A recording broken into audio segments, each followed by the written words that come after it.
Hey everyone! Today I'll show you how to get TikTok on your Windows 11 PC. Before we dive in, make sure to like this video and subscribe for more helpful tutorials. Let's get started. First, open the Microsoft Store from your taskbar, or by searching for it in the Start menu. Once the store opens, type TikTok into the search bar at the top and hit Enter. Look for the TikTok app in the search results. It should be the one with the official TikTok logo. Click on it, then hit the Install button.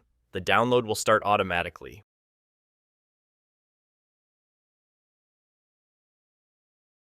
Once the app is installed, click Open to launch TikTok.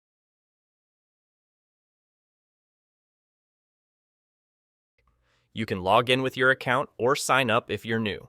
If you prefer not to use the app, you can also use TikTok directly in your web browser. Just go to tiktok.com, log in, and start browsing. That's it. Now you can use TikTok on Windows 11, just like you would on your phone. Thanks for watching, and let me know in the comments if you need help with anything else.